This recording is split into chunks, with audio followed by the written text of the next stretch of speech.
Hello everyone, welcome to my video.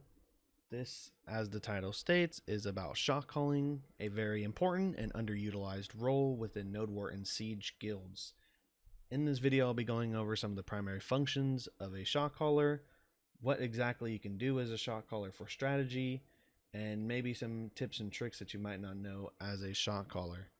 Keep in mind, a lot of this info will be catered towards newer up-and-coming shot callers, so if you're already an established shot caller, this may not be that helpful for you.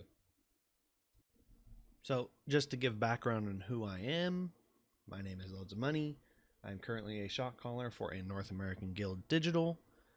I've been shot calling for over 3 years, so I have much experience in both the past and current meta, and I hope I can give you some information that may help you or your shot caller in your guild.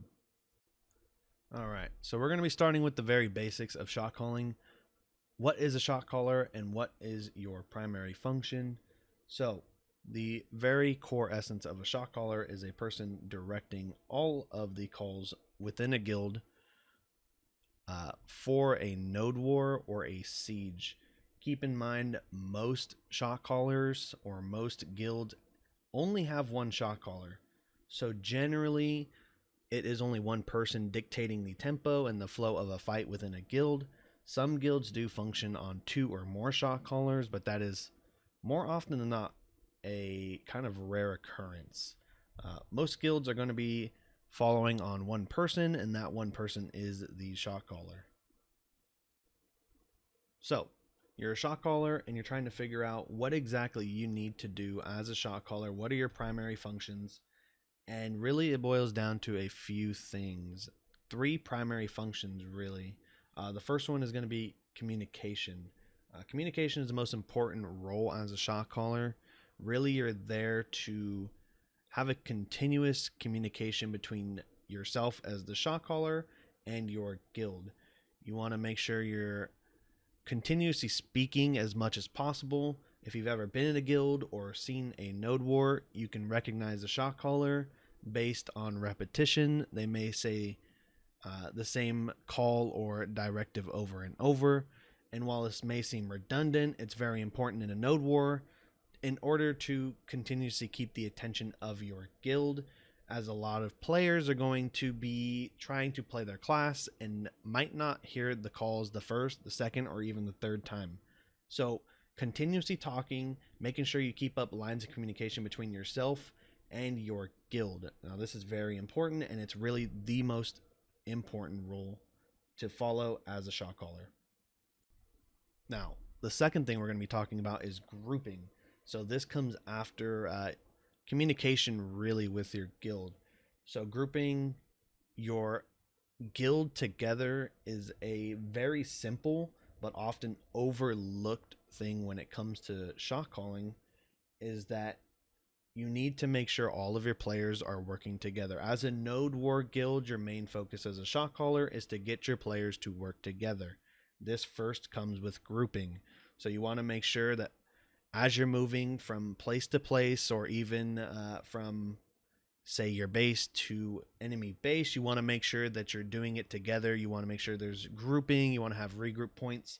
You want to have a place to where your players feel and know that they're going to be surrounded by their own friendlies rather than enemy players.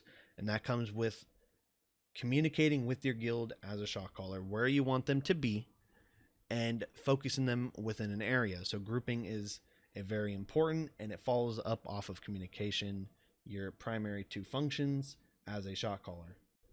Next, your third function as a shot caller, and really your final primary role as a shot caller, is directing. Now, all of these functions that we've talked about, communication, grouping, and now directing, they all kind of follow a similar path. You want to communicate with your guild what you want to be done, where you want them to go, so you group them up, and now we work into directing. So this is more where things get a lot more broad, in the sense that shot calling is not something that you can just follow a playbook every time, as sometimes you may be directing your guild to do different things depending on the situation. But the most important thing, open line of communication, group them up, direct your players together into whatever needs to be done that you see fit. Now, directing has a lot of different roles. You can either direct people in a direction, or you can direct them to do a certain objective. Now, not everything has to be cardinal directions. You can actually give your guild very particular instructions as far as directing. So when you're pushing a base, let's say, you might say, I need you to focus damage on the supply, or I need you to focus damage on recovs. Now, this is a form of directing. You want to be very specific as a shot caller when you're giving directions. You want to make sure your players cannot confuse it for another call. So an example of this would be when you're pushing a guild and there's a lot of players surrounding your ball or surrounding your group. You want to make sure that when you give a call to push in or to fight the enemy guild, you want to give very specific directions. So you want to talk with your group, let them know, give them an idea of what you want done, group them together, and let them know we are pushing west into the enemy group, or we are pushing north, and follow up with pings. The tilde key will be your best friend as a shot caller. Make sure you use it to get directions out. Be very specific and have an open line of communication with your guild. Now, I want to go over the tilde key. It will be your best friend as a shot caller. Make sure you use it. For those who don't know, with one of our recent patches, we actually now have a 5 ping limit. So be careful as you're pinging. Make sure you stagger out your pings. That way you can guide your players in a direction. Another thing is we also have 4 different color pings. So separate your pings. Make sure you have your guild pings set differently. For example, myself, I use green for main ball. My flex uses purple. My general cannons and random information is yellow. And red is just left for everybody else in the guild when they're just doing regular pings, as that is close to the default color. So just a little side bit, make sure you use your pings, set up your system for your guild. All right, so now we're going to start getting more into the complexities of a shot caller and working with your other functions of a guild. So within a guild, the typical setup is a main ball, which is being led by the shot caller. You have the defense team, which is generally led by a small defense team lead. You have your flex. In some guilds, it's called something different. North America, it is called a flex. It's basically your jack of all trades group. They may deal with cannons. They may deal with defending base if they need to. They're very, as the name states, flexible role. And then finally, you have your cannon team, which is integral when it comes to T3 plus Node Wars in specific, as well as Siege. So as a shot caller, you're going to have to work together with these groups in order to succeed in higher end Node Wars. So we're going to start with the very beginning of it. We're going to start with defense. Generally, defense as a shot caller, your open line of communication with them is, how's our base progress? Is everything looking good? Generally, your line with defense is going to be very limited. They're going to try to inform you on how the base progress is looking and whether or not you can go on offense or whether or not you need to be on defense to help get rebuilds or to help repair. The next is your flex. Now, your flex as a shot caller, depending on your guild, functions differently. So the flex is a very adaptive role. And as a shot caller, it's basically used to fill any gaps that your guild as a main ball cannot do. So there are some roles that you don't want to send, let's say, 80% of your guild to go deal with when you can send maybe 10% of your guild. And that's really around your flex, right? It's that role where you don't want to allocate all of your resources to do, but it still needs to get done. So you always want to be communicating with your flex to deal with things that as a main ball shot caller, you do not want to overexert many of your resources. Now, the final role, and it's really the one as a shot caller you need to work in tandem with when you're on offense, is your cannon team. Now, this is another role that is not really loved that much by the player base, but is the most important role in T3, T4, and Siege because of the upgraded and enhanced defensive annexes. Now, it's important for you to work hand in hand with the cannon team because it's really the most important function when you need to go on offense against a base. If you don't have cannons up, then you're going to be in for a hard time when it comes to dealing with some of these defensive annexes. So you want to make sure you're communicating with your cannon team, getting progress on the enemy base. That way you know which direction, where you could push, and when you could push in without having to deal with defensive annexes. So finally, we're going to get into strategy here. Now, this is where things can vary depending on what region you're in. And also, as the meta shifts, some of these strategies may become outdated. They may become more prevalent, and it really is all dependent on that. Now, keep in mind, I'm making this video on 5/13/2022. So some of these strategies now that I can mention here could be out of date in the future time. So all of this is subject to change, and it really depends, but I'm going to be giving information based on the current strategy of today. So I'm going to start with the most basic strategy. This is one that's used, I would say, by really every guild, and it's the most basic strategy of pushing a base with players, getting damage on structures, chipping out soft structures or weaker annexes.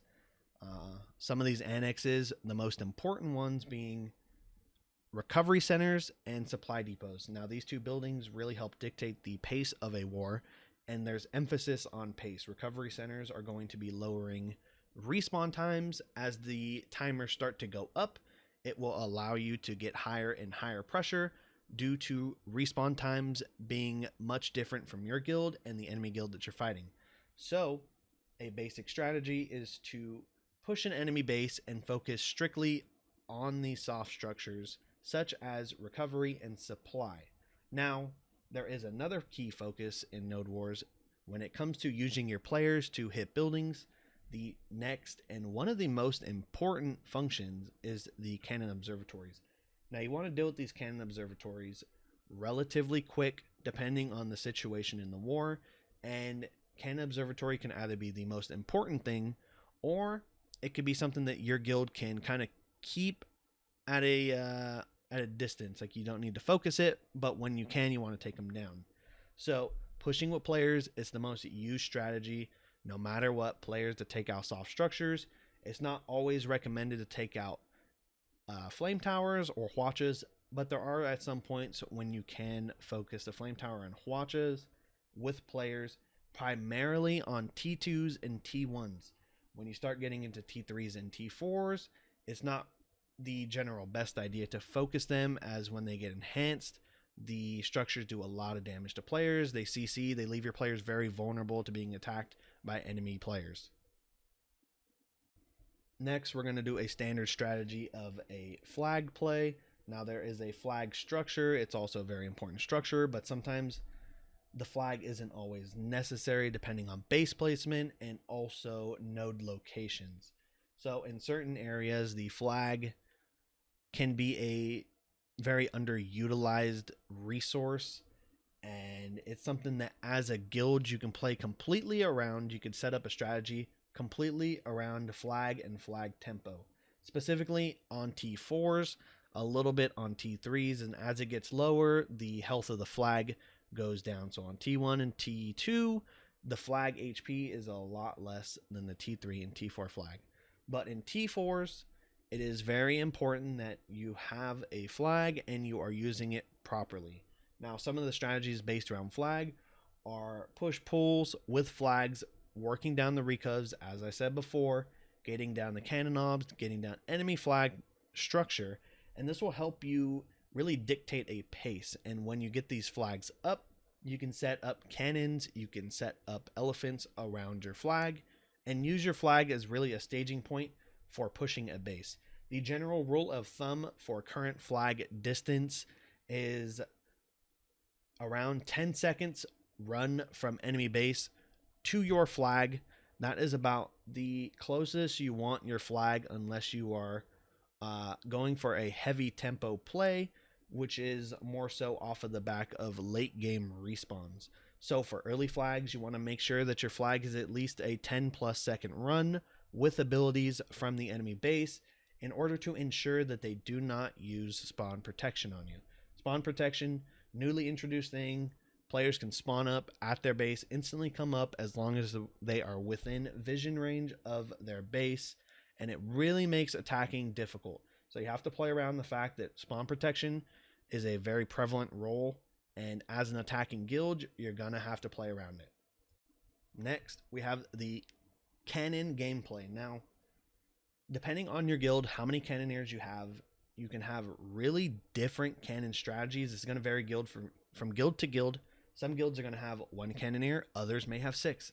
So you want to base your gameplay on how important you put your cannoneers in your strategy. Now, some guilds opt for the planting a flag, getting barricades, elephant, putting all their cannoneers around their flag. Now, this is really good if you feel like your main ball can take the enemy main ball head to head, knowing that you're not going to immediately lose that ball fight and lose all of your resources, such as your flag and cannons, within one push. So if you're fighting an enemy guild that is very close in strength or even slightly stronger or stronger than you, you're not going to want to put all of your cannons onto your flag area. You're going to want to spread them out across the map as best as you can. You want to make sure you're getting consistent shots on the enemy guild. So spread your cannons out, get them to shoot onto the enemy base, get the timings to be different. This is an important thing for cannon teams. And as a shot caller, you want to communicate with your cannon team to make sure you always have that tempo with cannons on the enemy base. Now, those are the really general strategies that you've probably seen just about every guild do. I'm going to go over some of these, I would say, very niche strategies that you might be able to pull out. As of 5/13/2022, we have what I would consider to be a very cheese strategy. So it is based around the Spirit of Battle.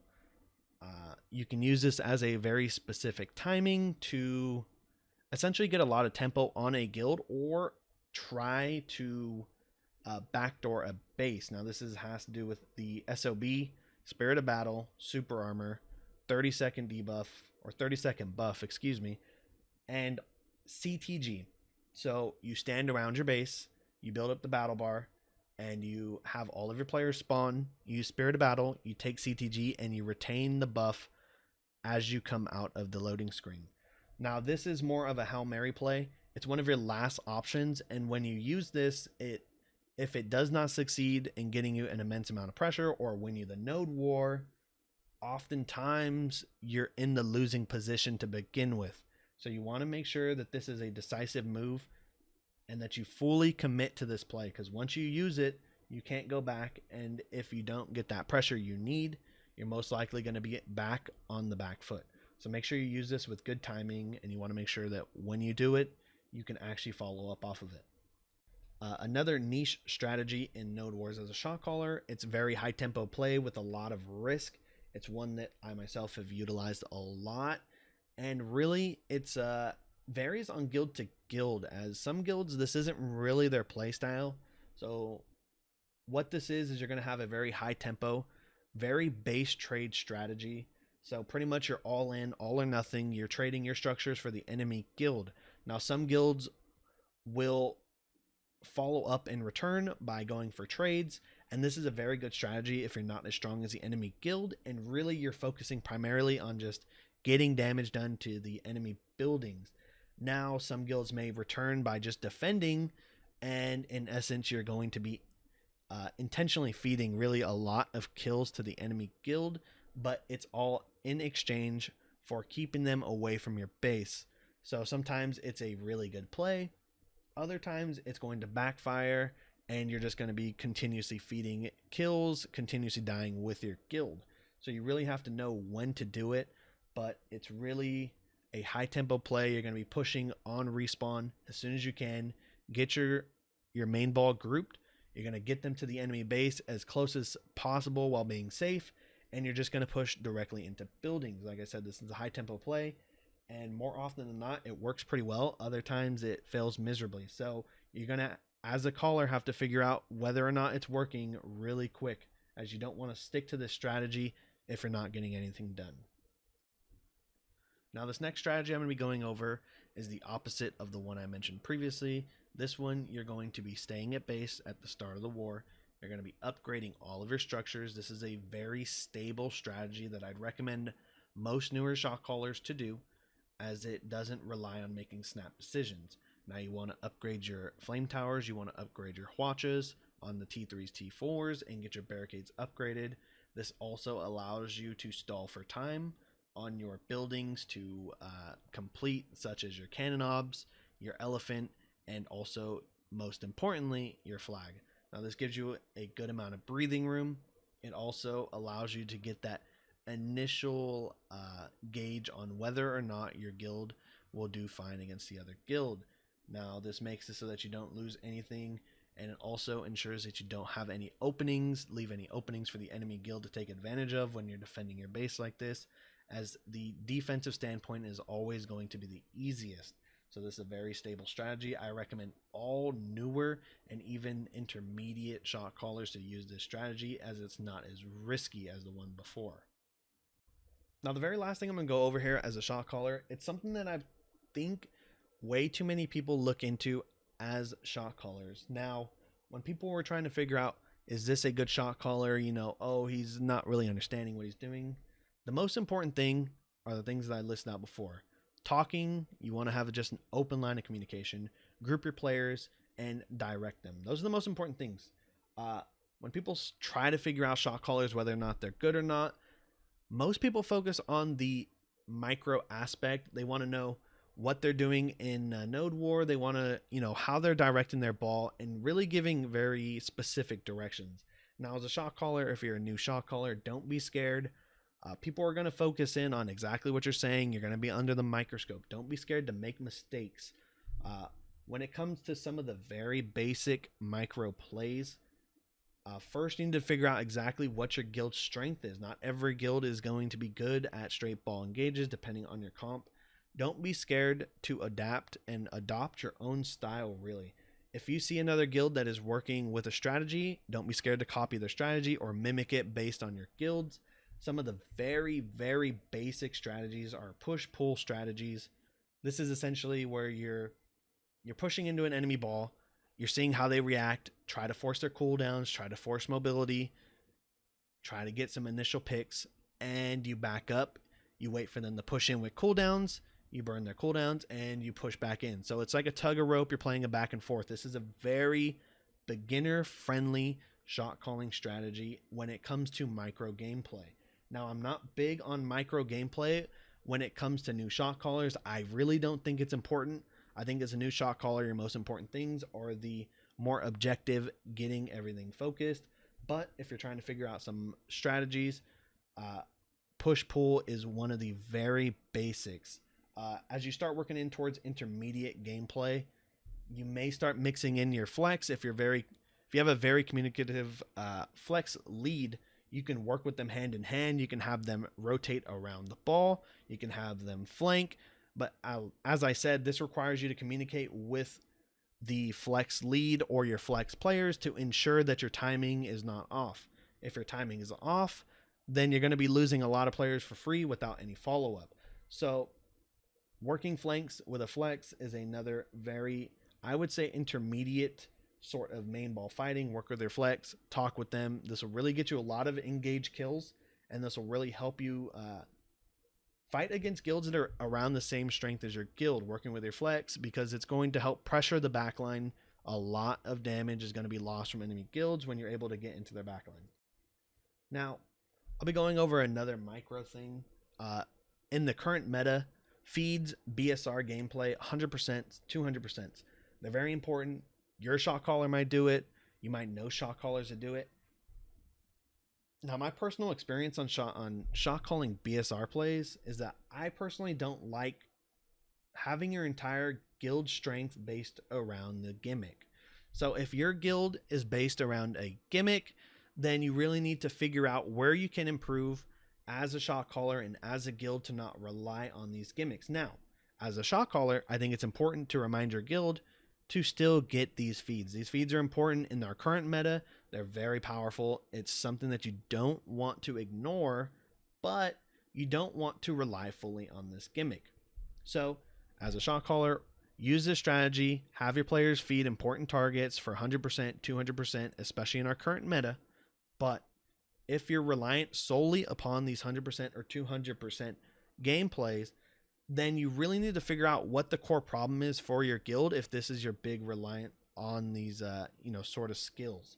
So as a shot caller, don't be scared to use them, but don't rely on them. Don't have them be a crutch, because when and if these sort of abilities get nerfed, you will no longer have an option to fall back to. So work on your core strengths, work on push pull, work with building up your flex team to work with their main ball, and also work with making a comp. If you're going to play a composition that is a very rat heavy comp, focus on that. Make sure your players are playing split.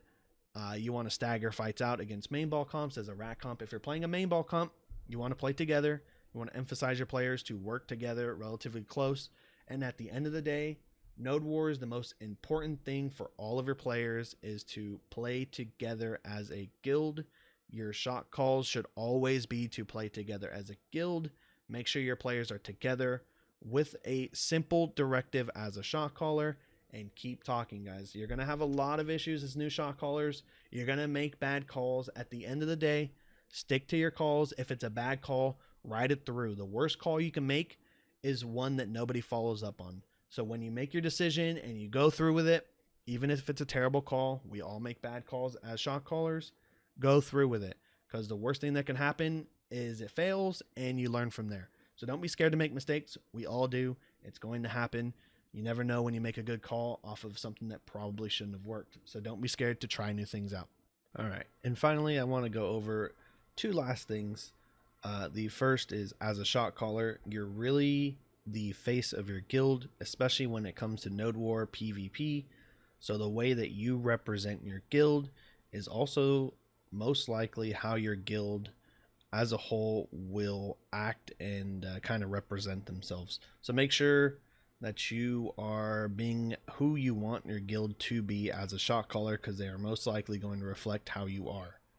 And finally, the most important thing, Node Wars are meant to be fun. So don't forget to make sure that all of your players are having fun.